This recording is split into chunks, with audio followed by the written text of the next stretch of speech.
Hello everyone. आज हम लोग पदार्थ विज्ञान का जो सप्ली वाला पेपर हल कर रहे थे, सेकंड पेपर, तो उसी का आज हम लोग सेकंड पार्ट लेकर के आए हैं। पार्ट फर्स्ट में हम लोग जो है उसका एमसीक्यू कवर कर लिए थे, ठीक है। तो आज सेकंड पार्ट में हम लोग देखेंगे कि किस प्रकार के क्वेश्चन पूछे गए थे और हमको कैसे इसमें क्या लिखना है, क्या नहीं लिखना है, ठीक है। तो आइए देखते हैं। इसमें पहला क्वेश्चन कह रहा है कि संक्षिप्त में टिप्पणी लिखिए, ठीक है। तो इसमें पहला क्वेश्चन जो पूछ रहा है प्रमेय प्रमाता, ठीक है। तो ये आपको हम जो एमसीक्यू जो पहला एमसीक्यू था तो उसमें हम हल बता चुके थे कि परमा किसे कहते हैं, प्रमेय किसे कहते हैं और प्रमाता किसे कहते हैं, ठीक है। तो ये आपको 130 नंबर पेज पे मिल जाएगा। इसे मैं एक बार फिर से एक्सप्लेन कर दे रहा हूँ कि परमा, प्रमेय, प्रमाता और प्रमाण किसे कहते हैं, ठीक है। प्रमा हम उसे कहेंगे जो चीज़ जिस अवस्था में है, ठीक है, या जिस स्वरूप में है उसको उसी स्वरूप में ग्रहण कर लेना, ठीक है, या उसका अनुभव करना प्रमा कहलाता है, ठीक है। मतलब स्वरूप और अनुभव करना, ठीक है, क्या कहलाता है, प्रमा कहलाता है, ठीक है। अब प्रमेय किसे कहते हैं? प्रमेय उसे कहते हैं जिनके द्वारा हमको मतलब परमाणु के द्वारा जिनका हमको अनुभव होता है, ठीक है, या फिर जिन परमाणु के द्वारा हम अनुभव किया जाता है उसे प्रमेय कहते हैं, ठीक है। तो इसमें क्या है, परमाणु द्वारा अनुभव किया जाता है, ठीक है, अनुभव किया जाता है, प्रमेय कहलाता है, ठीक। और इसके जो है न्याय दर्शन ने कितने माने हैं? न्याय दर्शन ने इसकी संख्या 12 मानी है, ठीक है। कौन कौन सी? आत्मा, बुद्धि प्रेत्य भाव, शरीर मन फल, इंद्रिय प्रवृत्ति दुख, अर्थ द्वेष अपवर्ग, ठीक है। तो प्रमा हो गया, प्रमेय हो गया। अब प्रमाण किसे कहते हैं? प्रमाण हम उसे कहते हैं जैसे किसी रोगी की जब हम लोग परीक्षा करते हैं तो उसको जो है प्रत्यक्ष रूप से देख के, ठीक है, या प्रत्यक्ष रूप से देख के आप्तोपदेश के द्वारा या अनुमान लगाकर या युक्ति लगाकर जो परीक्षा की जाती है उसे प्रमाण कहते हैं, ठीक है। प्रमाता किसे कहते हैं? प्रमाता उसे कहते हैं कि जिसे ज्ञान की प्राप्ति हो, ठीक है, क्या हो? ज्ञान की प्राप्ति हो, तो उसे क्या कहते हैं? प्रमाता कहते हैं, ठीक। तो इस प्रकार से ये हमारा हो गया प्रमा, प्रमेय और प्रमाता, ठीक है। ये आपको 130 नंबर पेज पे मिल जाएगा, ठीक है। अब वाक्यार्थ ज्ञान हेतु अगला क्वेश्चन है 22 नंबर का, वाक्यार्थ ज्ञान हेतु, ठीक है। तो वाक्यार्थ ज्ञान हेतु किसे कहते हैं? ये आपको पेज नंबर 138 पे मिलेगा, ठीक है, पेज नंबर 138, ठीक है। तो वाक्यार्थ ज्ञान हेतु के 3 प्रकार होते हैं, ठीक है। योग्यता, आकांक्षा, योग्यता और सन्निधि, ओके। तो इसको भी एमसीक्यू में एक्सप्लेन किए हैं हम, ठीक है। अगर आप लोग चाहें तो मैं फिर से एक बार बता दे रहा हूँ कि आकांक्षा किसे कहते हैं, योग्यता किसे कहते हैं और सन्निधि किसे कहते हैं। तो आकांक्षा उसे कहते हैं जैसे एक वाक्य में कई शब्द पद होते हैं, ठीक है, ऐसा होने पर वाक्यार्थ का बोध नहीं होता है, उसे आकांक्षा कहते हैं, ठीक है। अयोग्यता, अर्थ का बाधित होना, अर्थ का बाधित ना होना योग्यता कहलाता है। अयोग्यता का अभिप्राय है कि पदों के समूह से निकला हुआ अर्थ, ठीक है। तो योग्यता का क्या अर्थ है? अभिप्राय क्या है? पदों के समूह से निकला हुआ अर्थ असंगत या असंभव ना हो, ठीक है।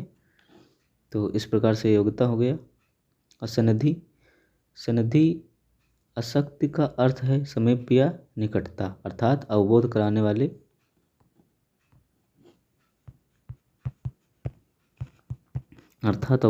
वाले पदों के बीच देश काल का व्यवधान ना हो, ठीक है, उसे सन्निधि कहते हैं। तो इसका जो डिफिनीशन लिख करके एक एक एग्जाम्पल अगर डाल देंगे तो जो है आपको पूरा नंबर मिल जाएगा, ठीक है। पूरा नंबर तो नहीं कह सकते, लेकिन हाँ 3-4 आराम से मिल जाएंगे, 5 नंबर का क्वेश्चन है तो। षड सन्निकर्ष, षड सन्निकर्ष क्या होता है? षड सन्निकर्ष में हम लोग जैसे उसे कह सकते हैं, इसमें तुम्हारा होता है संयोग, ठीक, संयोग हो गया, संयुक्त समवाय,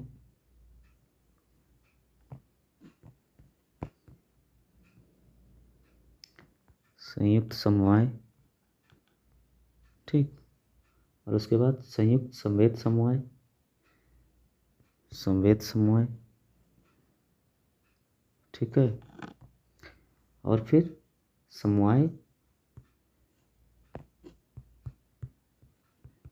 समवाय हो गया, और पांचवा क्या है? संवेद समवाय सन्निकर्ष, और छठवा क्या है? विशेषण विशेष्य भाव, ठीक है। तो इस प्रकार इसको जो है आपको एक्सप्लेन करना है, ठीक है। तो ये हो गया, ये आपको पेज नंबर जो है, तो ये पेज नंबर आपको 141 पे मिल जाएगा, ठीक है। तो इसमें आपको ज़्यादा कुछ लिखना है नहीं, बस आप लोग इसमें जो षड सन्निकर्ष हैं इसके नाम लिख करके और डेफिनेशन लिख देना है, क्योंकि इसमें हमको केवल दो ही मतलब जो है 2 पेज लिखने होते हैं एग्ज़ाम में 5 नंबर में, तो उसमें ज़्यादा कुछ और लिख भी नहीं सकते हैं, ठीक है। तो ये षड सन्निकर्ष हो गया। 24 नंबर का क्वेश्चन देखते हैं, इसमें पूछ रहा है कि आयुर्वेद में युक्ति प्रमाण का महत्व क्या है, ठीक है। तो आयुर्वेद में युक्ति प्रमाण का क्या महत्व है? तो इसमें आपको जो है नैदानिक चिकित्सा के बारे में लिखना है, ठीक है। नैदानिक चिकित्सा के बारे में इसमें आपको लिखना है, ठीक है, कि मतलब जो है आयुर्वेद को चिकित्सा के रूप में, मतलब युक्ति को चिकित्सा के रूप में कैसे प्रयोग किया जाता है, ठीक है। तो इसमें जो है चरक संहिता ने युक्ति को प्रमाण माना है, ठीक है। तो व्याधि को विविध पहलुओं में हेतु लक्षण आदि को देखकर ही संप्राप्ति की युक्ति लगाई जाती है। इस प्रकार से संप्राप्ति के आधार पर व्याधि का निदान किया जाता है। तो ये आपको पेज नंबर 163 पे मिलेगा, ठीक है। तो ये लोग आप लोग वहाँ से देख सकते हैं बेटर एक्सप्लेनेशन। तो असत्यकारवाद और सत्य परमाणुवाद और पिठरपाक, ये तीनों जो टर्म दिए गए हैं ये आपको कार्यकरण सिद्धांत वाला जो आपका चैप्टर है, ठीक है, उसमें ही दिया गया है, ठीक। तो इसको एक बार आपको एक्सप्लेन कर देना है, इसमें क्या क्या लिखना है आपको। पहले तो इसमें आप लोगों को हेडिंग डालना है असत्यकारवाद, ठीक है। असत्यकारवाद के बाद इसमें डालेंगे कि इसको जो है किसने दिया है, किसने माना है। तो इसको जो है वैशेषिक दर्शन और न्याय दर्शन ने माना है, ठीक है। असत्यकारवाद को वैशेषिक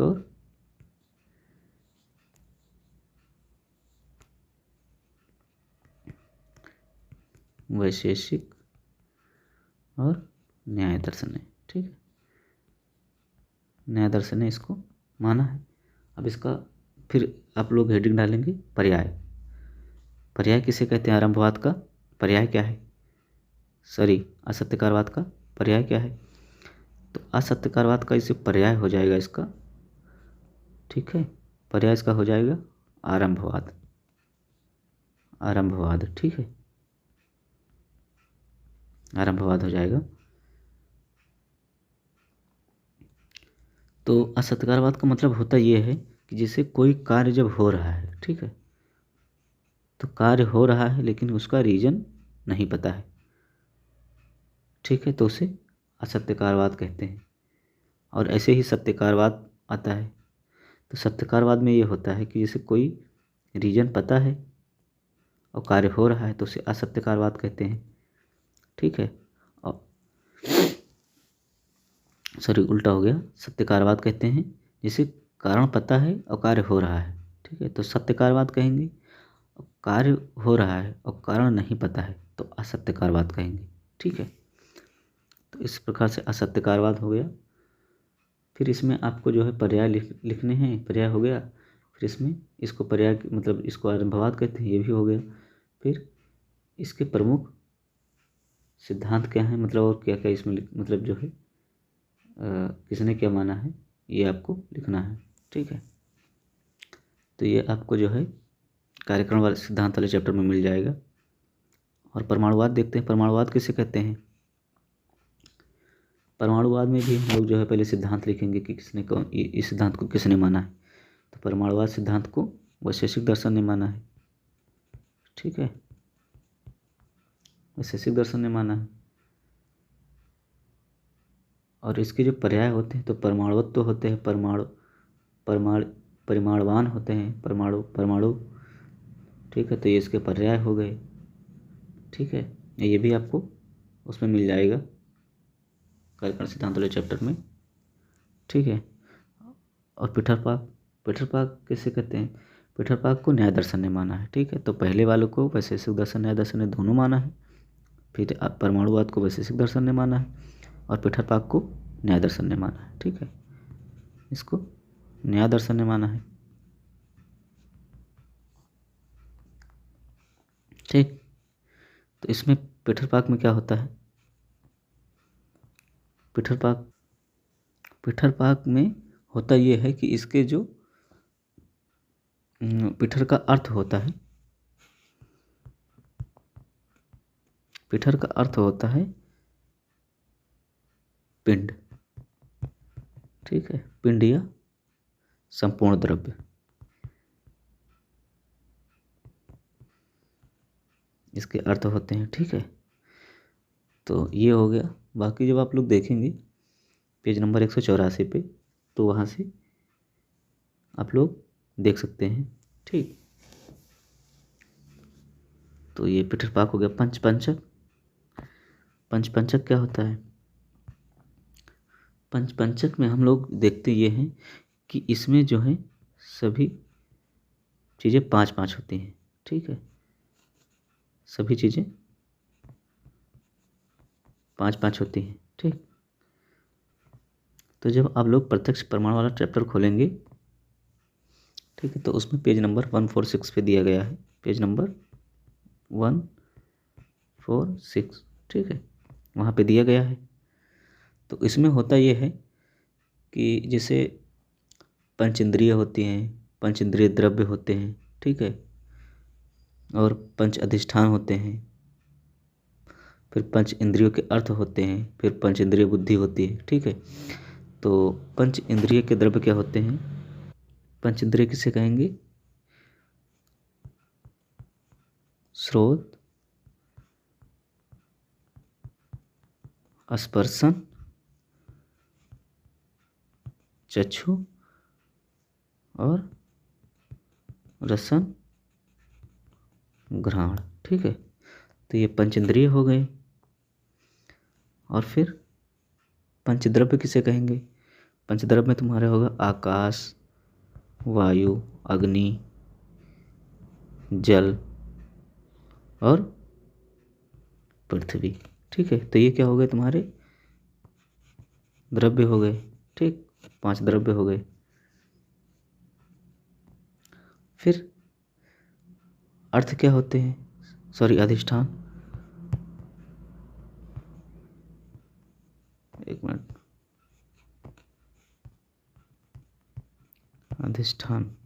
अधिष्ठान क्या क्या होते हैं। अधिष्ठान जो होते हैं हमारे कर्ण हो गया, त्वचा हो गया, अक्षी मतलब क्या होता है, आँख होता है, और जिह्वा और नासा। ठीक है, तो ये क्या हो गए, अधिष्ठान हो गए। ठीक है, और इंद्रिय के अर्थ, 5 अर्थ कौन कौन से होते हैं,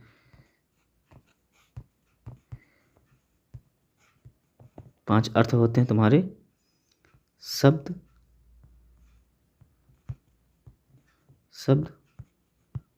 स्पर्श, रूप, रस और गंध।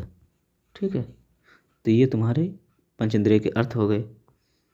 ठीक है, अब तुम इसमें जो है जब पंच इंद्रिय बुद्धि लिखोगे तो जो पंच इंद्रिय लिखोगे लिखे हो शुरुआत में, तो उसमें से जैसे स्रोत लिखे तो स्रोत बुद्धि हो जाएगा, स्पर्श लिखे हो तो स्पर्श बुद्धि हो जाएगा।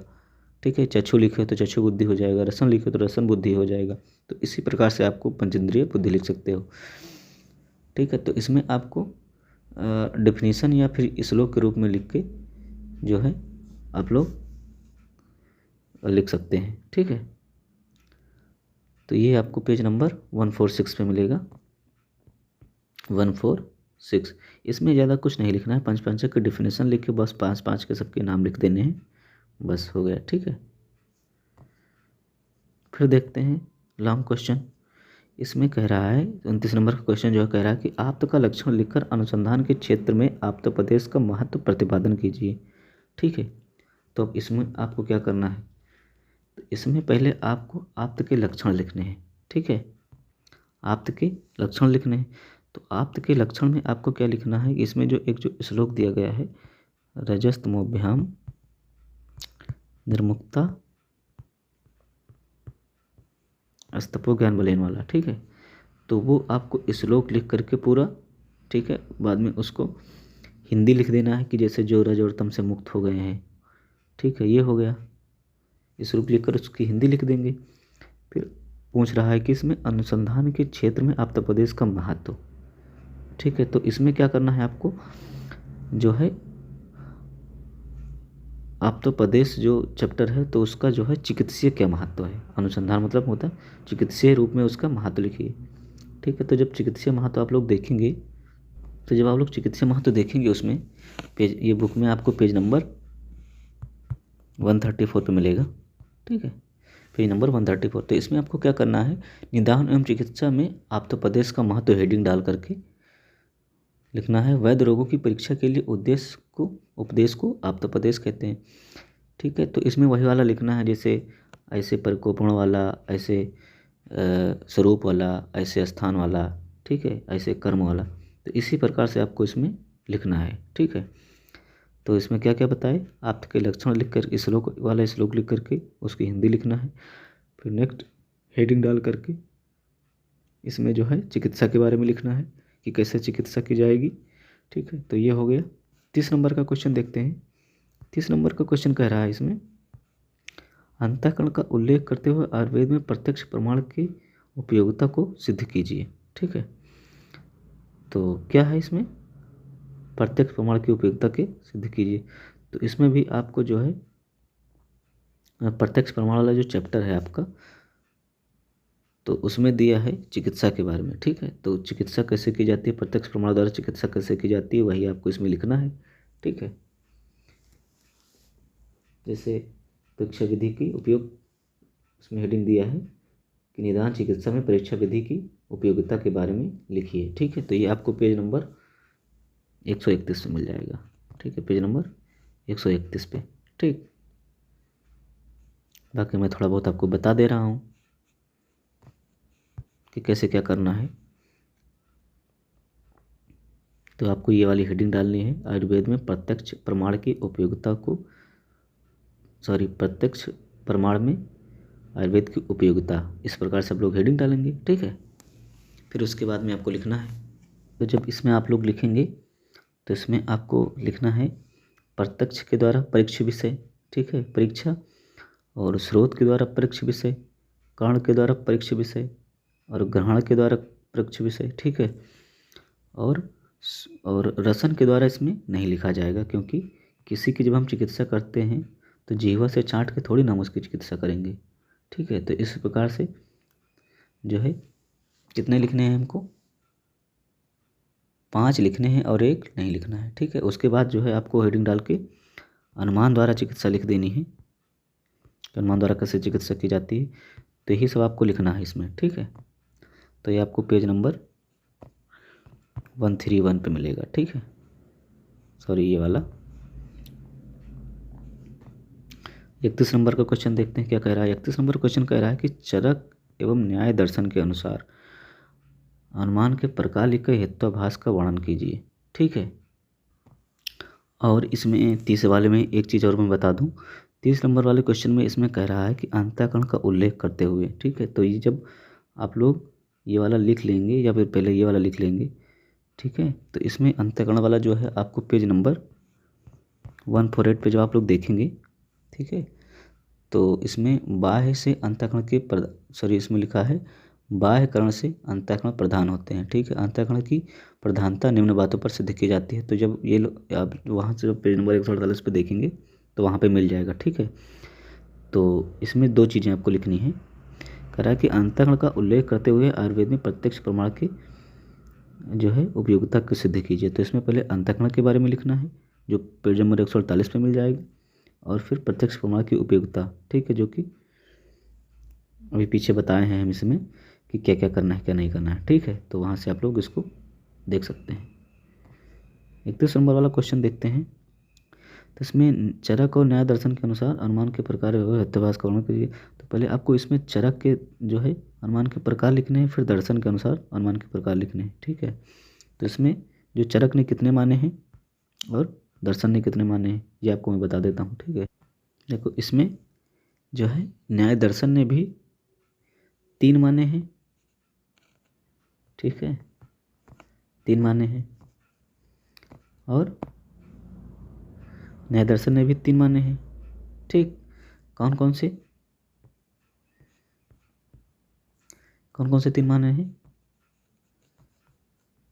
पूर्ववत, ठीक है, शेषवत, और एक कौन सा? सामान्यतयो दृष्ट, सामान्यतयो दृष्ट, ठीक है। तो इनका 3 हो गया। इसमें 3 प्रकार आपको लिख करके इसके बारे में थोड़ा थोड़ा लिखना है, और जो एग्जाम्पल दिया हुआ है उसको आपको लिखना है, ठीक है। और चरक ने कितने माने हैं? चरक ने भी इसमें 3 ही माने हैं। कौन कौन से माने हैं वो? इसमें वो माने हैं वर्तमान,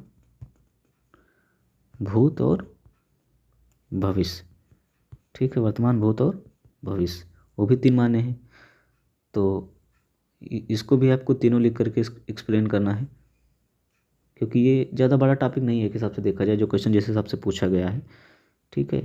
तो 3 उसके लिखने हैं, 3 इसके लिखने हैं, 3, ठीक है, 3 चरक और 3 न्याय दर्शन। न्याय दर्शन ने कौन कौन से माने हैं? न्याय दर्शन ने पूर्व शेष और समांतर दृष्ट माना है। चरक ने वर्तमानकालीन, भूतकालीन और भविष्यकालीन माने हैं। उसके बाद में आपको हेत्वाभास लिखना है, ठीक है। क्वेश्चन थोड़ा बहुत लेंदी है ये एक हिसाब से देखा जाए तो, ठीक है, क्योंकि इसके बारे में फिर हेत्वाभास के बारे में आपको लिखना है। तो हेत्वाभास लिखेंगे, पहले हेत्वाभास की डिफिनीसन लिखेंगे, ठीक है। उसके बाद हेत्वाभास के प्रकार लिखेंगे। तो इसकी डिफिनीसन होगी ये कि जिससे हेतु का आभास होता है उसे हेत्वाभास कहते हैं, या सद हेतु नहीं है, ठीक है। इसे असद हेतु भी कहते हैं, ठीक है। असद हेतु से सही अनुमान लगाने में सहायक नहीं है, ठीक है। फिर इसके जो है 5 प्रकार आपको लिखने हैं। 5 प्रकार कौन कौन से होते हैं? इसमें 5 प्रकार आपके होते हैं सभ्य विचार, ठीक है, और विरुद्ध और सत प्रतिपक्ष, ठीक, और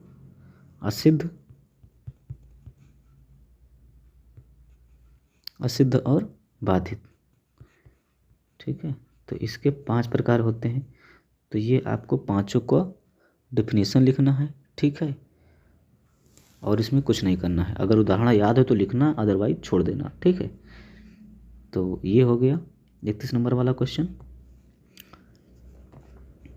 32 नंबर के क्वेश्चन में कह रहा है कि कारण के प्रकार लिखकर स्वभाव परमार्थ के महत्व एवं उपदेयता का विवेचना कीजिए। तो करण के कितने प्रकार होते हैं ये आपको बताने हैं। फिर स्वभाव परमार्थ के महत्व के बारे में आपको लिखना है इसमें, ठीक है। तो करण के कितने प्रकार बताए गए हैं? कारण के इसमें 3 भेद बताए गए हैं। कौन कौन से? नंबर 1 समवायी, ठीक है, समवायी, फिर असमवायी और निमित्त, ठीक है, निमित्त। तो इस प्रकार से इसके 3 कारण बताए गए हैं। इसमें आपको जो है तीनों का डिफिनीसन लिखना है, फिर उसके एग्जाम्पल सहित आपको लिखने हैं, ठीक है। उसके बाद स्वभाव परमार्थ की उपयोगिता लिखनी है। तो स्वभाव परमार्थ में क्या लिखना है? स्वभाव परमार्थ का अर्थ है स्वभाव, ठीक है। स्वभाव या उपरम, उपरम, ठीक। उपरम का अर्थ होता है नाश। उपरम का क्या अर्थ होता है? उपरम का अर्थ होता है नाश, ठीक है। अतः स्वभाव परमवाद का अर्थ होता है स्वभाव से नाश होता है, ठीक है। अर्थ स्वभाव से नाश होता है। तो इस प्रकार से आपको इसकी जो है डिफिनीशन लिखने स्वभाव परमार्थ की। और इसको किसने सिद्ध किया है? मौलिक देन किसकी है? ये चरक संहिता की मौलिक देन है, ठीक है।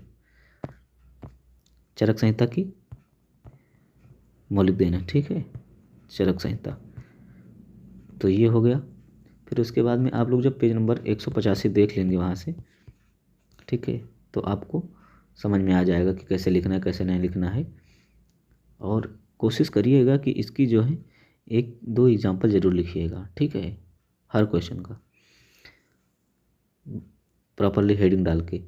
तभी जो है जो एग्जामिनर होता है उसकी जब कॉपी चेक करता है तो केवल हेडिंग देखता है, ठीक है, और बाकी ज़्यादा नहीं देखता है। तो अगर हेडिंग प्रॉपर डाल के अगर लिखेंगे तो आपको जो है अच्छे नंबर मिलेंगे, ठीक है। तो ये हो गया। फिर हम लोग इसके बाद जो है ये पदार्थ विज्ञान का हमारा दोनों पेपर कंप्लीट हो गए हैं। इसके बाद हम लोग जो है देखेंगे कि कौन सा पेपर हल करना है, ठीक है। तो तब तक के लिए बनी रहिए हमारे साथ, और जब नेक्स्ट वीडियो लेकर के आएंगे तो फिर आपसे मुलाकात होगी। तब तक के लिए धन्यवाद।